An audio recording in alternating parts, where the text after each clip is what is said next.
Alright, 11.3, Swyk number 1. So we're going to be dealing with some models that have rational functions in them. The first three are just basically solving, plugging in a number and solving. So they're not too bad. So this first function models the cost in millions of dollars. So f of x, the y value, is millions of dollars to remove x%. What I like about that is it lets me know that x is already a percentage, so I don't have to change it to a decimal. We got another example where they're not all that clear on that, so I don't like that. Anyway, if the government commits to $570 million, well, that goes in here on the y side, and looks like a little bit of a job for cross multiplication. We end up with 57,000 minus 570x equals 180x. Move the x's to the same side and divide, and we end up with 7. That's not what I wanted. Oh, no, that's 776. See, it is important to pay attention. So we end up with 76% of the pollutants can be removed.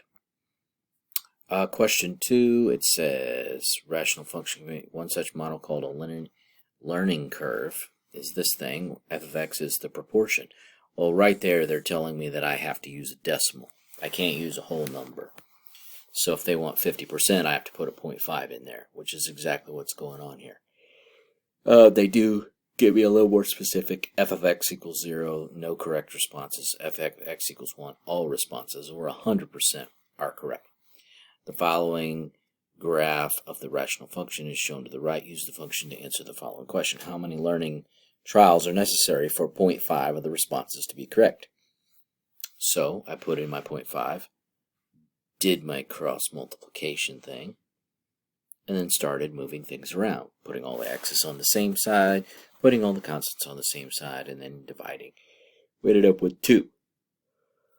2 learning trials are necessary for only 50% of the responses to be correct. Now then they go on and they say, all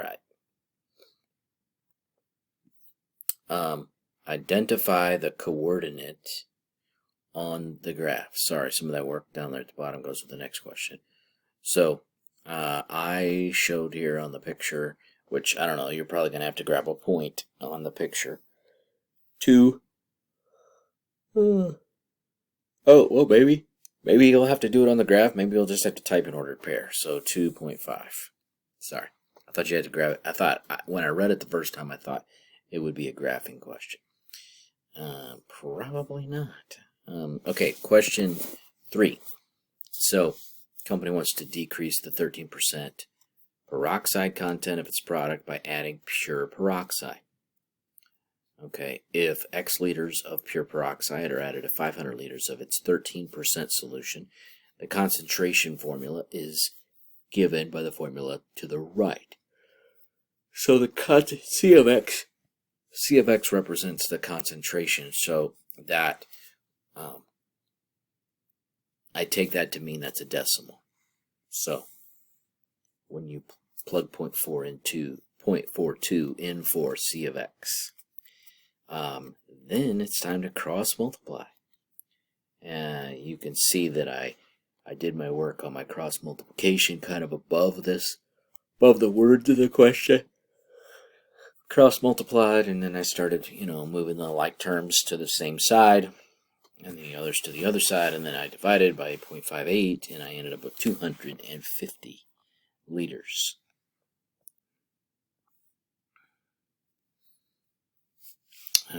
Nobody said they're good liters. Could be bad liters. Yeah, that was a bad joke. Not too bad, but yeah, you get the idea. Question 4, at least an experienced shipping clerk could fill. Okay, this is a work. Now we're starting to get into the questions which are either work equals rate times time or distance equals rate times time. Those are the dirt problems. But we're dealing with work. Very similar concept here. Lisa's an experienced shipping clerk, and she can fill a certain order in 10 hours. Bill's a new clerk. He needs 13 hours to do the same job. How long is it going to take them if they do it together? Well, what I want you to realize, here, let me zoom in on this. Since work is equal to rate times time, then we can rearrange that and find the rate to be work over time. Well, if you look at what I did here, right here is the rate. Actually, okay, yeah, I used that, but in reality, I was doing, I'll show you. Let's see.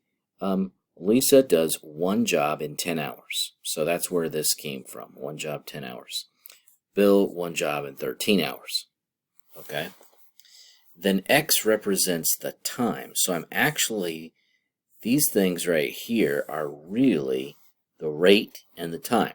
Well, the time should be the same amount unless somebody's taking a snack break or a cigarette break or something like that. Each of them should be working the exact amount of time. So, sorry. Now, where did this come from? Well, the work from the first person plus the work from the second person equals one whole job done. Okay? So now, I'm going to use my trick that I did before. Find the least common denominator, which is 130, and multiply everything by that. That's going to give me 13x plus 10x equals 130. Then you can add the like terms, divide by the 23. And if you'll take a notice on this question, they said type an integer or fraction. They want the fraction, 130 over 23. If it can reduce, fantastic.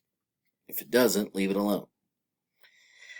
And for those of you who want some reference, that's about 5.65 hours. But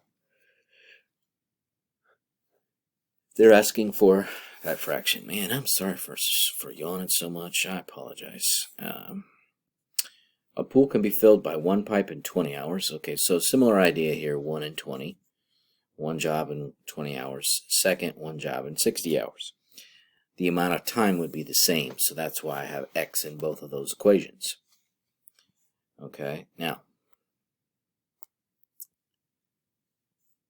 we have 1 over 20 times x plus 1 over 60x equals one job.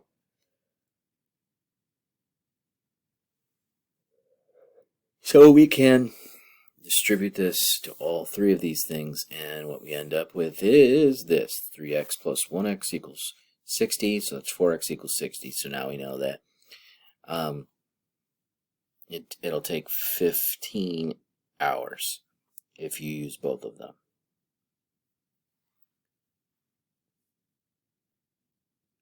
And that's it for that, Swyk. You have a great day. I'll try not to keep yawning in the next one.